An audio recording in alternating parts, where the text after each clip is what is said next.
Shalom, salam sehat, salam kasih, salam sejahtera bagi kita semua yang Tuhan kasihi dalam Kristus Yesus. Kita akan kembali mendengarkan sabda Tuhan.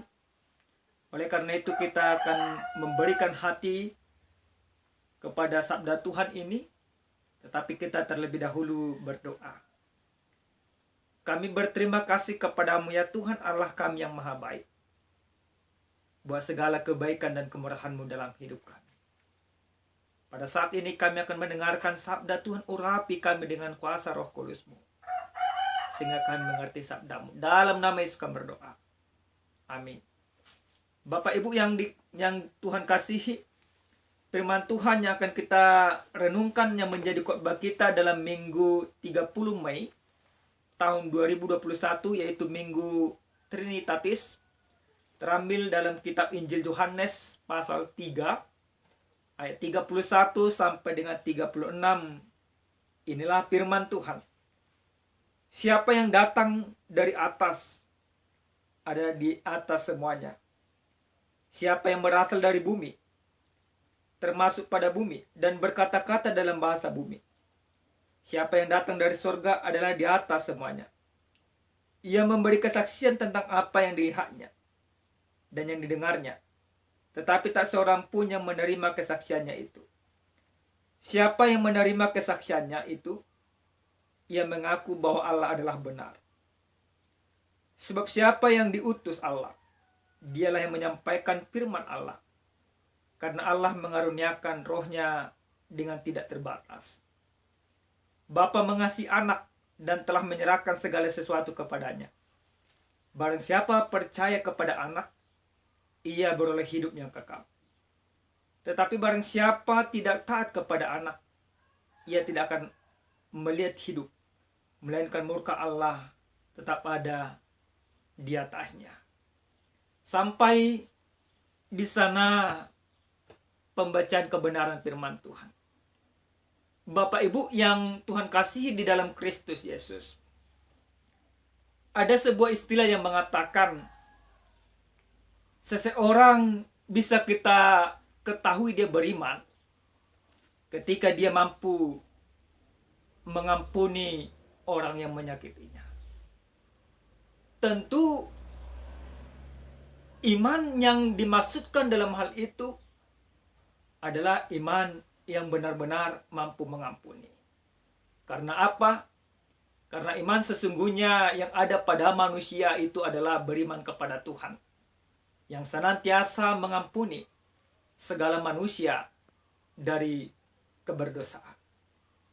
Bapak Ibu yang Tuhan kasihi dalam Kristus Yesus, dalam perikop kita pada saat ini, bagaimana seorang Yohanes Pembaptis pada masa hidupnya memberikan sebuah kesaksian tentang Yesus.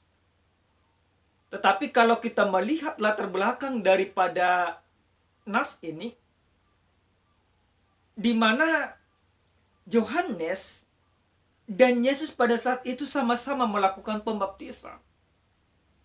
Yohanes melakukan pembaptisan, setiap orang yang bertobat kembali ke jalan yang benar, maka dia dibaptis di dalam air. Akan tetapi pembaptisan yang Yesus lakukan jauh lebih besar daripada itu. Pembaptisan yang Yesus lakukan yaitu bagaimana wujud dari baptisan itu, bahwa orang yang dibaptis berarti dosanya diampuni di dalam Kristus. Pembaptisan yang dilakukan oleh Yesus dan Yohanes sebenarnya tidak perlu ini dipermasalahkan, karena sama-sama mengarahkan orang untuk mengenal kerajaan surga. Tapi apa yang terjadi yang boleh kita lihat di dalam perikop kita, ternyata di antara murid-murid Yohanes dikatakan dan orang-orang Yahudi terjadi perselisihan. Perselisihan itu terjadi dikarenakan kurangnya pemahaman mereka, kurangnya pengetahuan mereka, kurangnya penerimaan mereka akan kerajaan sorga yang dibawakan oleh Yesus. Orang Yahudi mempertanyakan soal baptisan Yohanes, tetapi para murid-murid Yohanes mempertahankan bahwa pembaptisan Yohanes menjadi pembaptisan yang benar. Permasalahan itu tidak bisa mereka remukkan dengan baik. Lalu mereka mencari jawaban kepada Yohanes. Tapi Bapak Ibu yang Tuhan kasih dalam Kristus Yesus, jawaban yang diberikan oleh Yohanes tidak serta-merta mengatakan bahwa dia salah atau dia benar. Tetapi dalam jawaban yang disampaikan oleh Yohanes, bagaimana justru Yohanes mempersaksikan tentang Yesus. Dalam kebenaran firman Tuhan, pada saat ini, Yohanes justru mengatakan, mempersaksikan, dia katakan dalam ayat yang ke-31, siapa yang datang dari atas adalah di atas semuanya. Siapa yang berasal dari bumi termasuk pada bumi dan berkata-kata dalam bahasa bumi, siapa yang datang dari surga adalah di atas semuanya. Dalam hal ini, Yohanes mau katakan bahwa Yesus itu datang dari atas. Artinya apa? Bahwa Yesus itu adalah Allah yang diutus oleh Allah, yang datang ke dunia ini, yang berarti mengatasi segala sesuatu, mengatasi segala kuasa yang ada, mengatasi segala pemikiran yang ada, mengatasi segala pengetahuan yang ada. Karena kedatangan Yesus dari atas, karena dia adalah yang diutus oleh Allah, maka dia di atas dari segala sesuatunya. Bahkan dia di atas daripada Yohanes. Bapak Ibu yang dikasihi oleh Tuhan kita Yesus Kristus. Lalu dalam ayat yang ke-32 Yohanes katakan, ia memberi kesaksian tentang apa yang dilihatnya dan yang didengarnya, tetapi tak seorang pun menerima kesaksiannya itu. Ketika Yesus datang ke dunia ini, kesaksian yang Yesus bawakan adalah kesaksian terang kerajaan sorga. Kesaksian yang Yesus sampaikan adalah bahwa firman menjadi manusia, logos di dalam diri Yesus Kristus.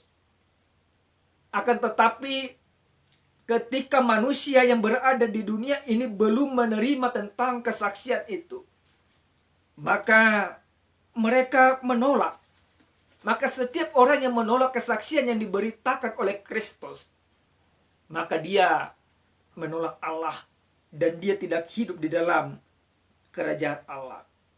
Bapak Ibu yang Tuhan kasih, di dalam perikop kita sangat jelas Yohanes mempersaksikan bahwa Yesus itu adalah benar-benar anak Allah. Bahwa Bapa mengasihi anak dan menyerahkan segala sesuatu kepadanya. Artinya apa? Ketika Allah mengutus Kristus ke dunia ini, dia mempercayakan segala sesuatunya, semuanya di dalam kuasa Yesus. Karena apa? Karena dengan demikian Allah benar-benar hadir di tengah-tengah dunia ini untuk menguasai dunia. Bahkan untuk menaklukkan dunia dari segala keberdosaannya. Bapak Ibu yang dikasihi oleh Tuhan kita Yesus Kristus. Lalu Yohanes kembali mengarahkan orang-orang yang bertanya kepadanya tentang supaya percaya kepada Yesus adalah Tuhan dan Juru Selamat.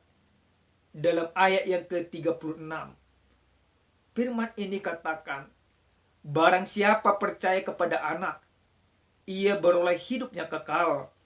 Tetapi barang siapa tidak taat kepada anak, ia tidak akan melihat hidup.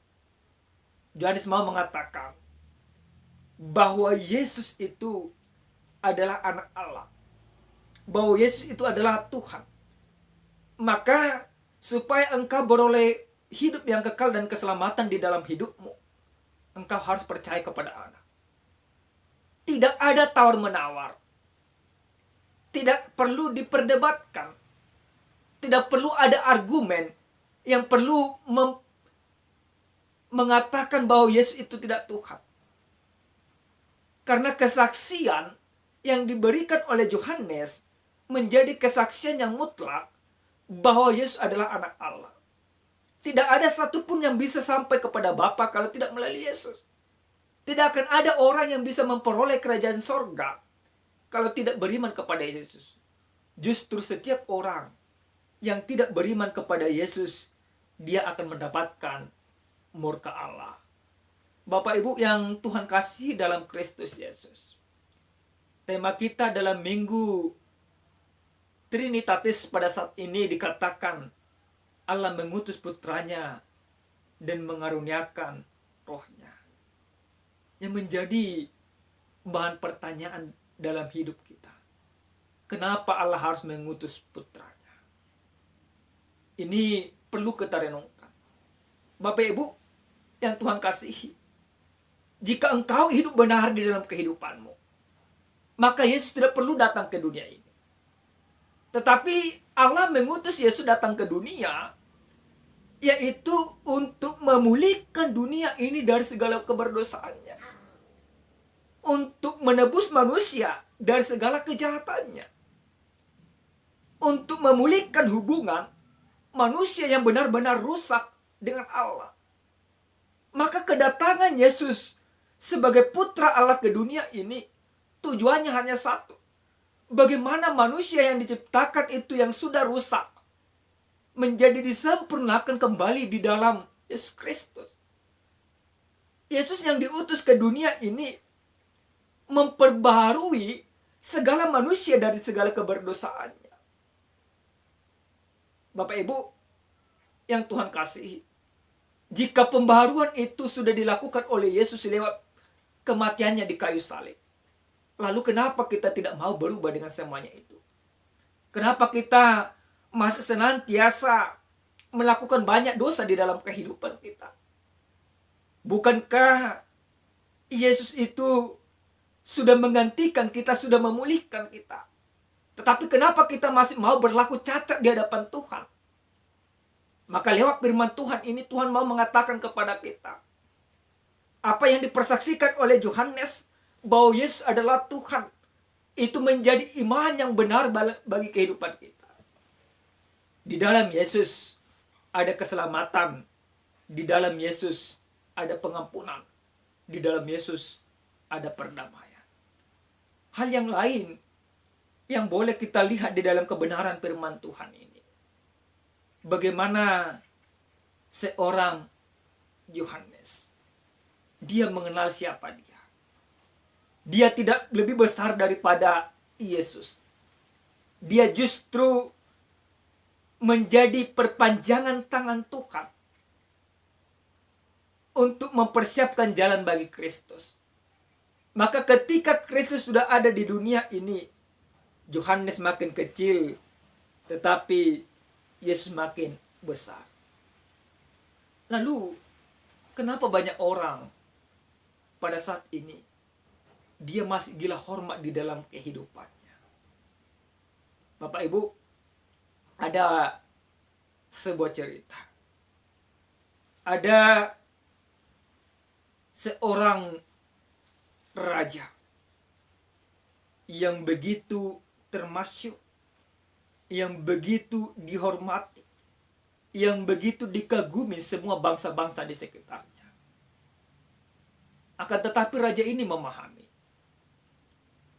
bahwa dia tidak bisa selamanya untuk memerintah. Tanpa dia sadari, dia mempersiapkan seorang yang bukan dari anaknya untuk menjadi panglima perang. Tujuan raja ini sebenarnya hanya satu. Bagaimana supaya dia tidak capek lagi untuk berperang.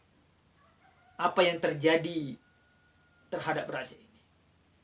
Yang terjadi, ternyata orang yang dipersiapkan raja ini menjadi lebih besar daripada raja itu. Ketika peperangan terjadi dan kerajaan itu menang, maka para penyanyi-penyanyi menyanyikan lagu. Mereka katakan, bagaimana raja menaklukkan berjuta-juta dan beribu-ribu. Tetapi bagaimana orang tersebut menaklukkan berlaksa-laksa. Tentu sambutan itu tidak diterima oleh raja. Karena raja itu mau, selama hidupnya maunya dia yang lebih besar daripada semuanya. Dia tidak mau ada orang yang lebih hebat dari dia. Bapak Ibu yang Tuhan kasih dalam Kristus Yesus. Akan tetapi kebenaran firman Tuhan yang disampaikan oleh Yohanes tidak demikian. Yohanes mengetahui seperti dalam ayat yang ke-30 sebelum nas khotbah ini. Ia harus makin besar, tetapi aku harus makin kecil. Yohanes mau mengatakan, biarkan dia makin kecil tidak dipandang orang. Asalkan Kristus Yesus itu diterima oleh banyak orang dan semua orang beriman kepadanya. Terkadang kita mau seperti raja itu. Kita dengan penuh kesombongan beranggapan, jangan sampai ada orang yang lebih hebat daripada kita. Maka segala usaha sering sekali kita lakukan untuk mempertahankan kedudukan kita supaya kita lebih dihormati. Akan tetapi, apa yang dilakukan oleh Kristus tidak demikian. Justru dia merendahkan dirinya. Ketika Allah sudah mengutusnya ke dunia ini, dia merendahkan dirinya serendah-rendahnya. Supaya orang-orang yang berdosa ini semakin dipermuliakan. Itulah sifat Kristus. Maka setiap orang yang sudah percaya bahwa Allah mengutus putranya, yang sudah percaya bahwa Yesus adalah putra Allah, harus mau merendahkan dirinya di hadapan Tuhan. Jangan ada lagi kesombongan dan kecongkakan di dalam kehidupan kita.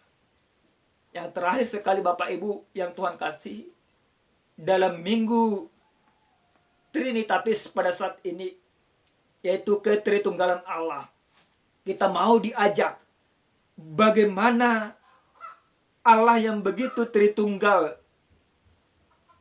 menjadi satu di dalam kasih-Nya. Maka kita juga harus demikian. Kita harus bersatu dengan kasih Allah. Kita harus mengasihi Allah. Dan kita harus benar-benar percaya kepada utusan Allah, yaitu Yesus Kristus, Sang Tuhan dan Juru Selamat. Supaya apa? Supaya kita memperoleh hidup yang kekal. Orang yang memperoleh hidup yang kekal akan melakukan segala sesuatu yang diperintahkan oleh Tuhan. Akan percaya kepada Yesus dan sebagai Tuhan dan Juru Selamat. Bapak Ibu, janganlah engkau percaya kepada kuasa-kuasa dunia. Tetapi yakinkan dirimu, katakan di dalam hatimu bahwa Yesus adalah Tuhan. Dan Dia adalah Juru Selamat yang menyelamatkan hidupmu hari ini, esok, sampai selamanya. Amin, kita berdoa. Ya Tuhan kami yang maha baik, kami mempermuliakan nama-Mu atas segala kebaikan-Mu. Benar ya Tuhan bahwa Engkau adalah Allah yang begitu luar biasa yang telah datang ke dunia. Mengampuni kami, menguduskan kami supaya kami hidup kudus di hadapan Tuhan. Terima kasih Bapa. Ajari kami supaya mempertahankan iman kami. Kami tahu dunia ini penuh dengan gejolak dan berusaha merongrong iman kami. Tapi ajari kami dan kuatkan kami untuk menghadapi segala tantangan dunia, supaya kami jangan kehilangan iman sedikit pun. Terima kasih ya Bapa. Dalam Kristus Yesus kami berdoa. Amin. Shalom, Tuhan memberkati.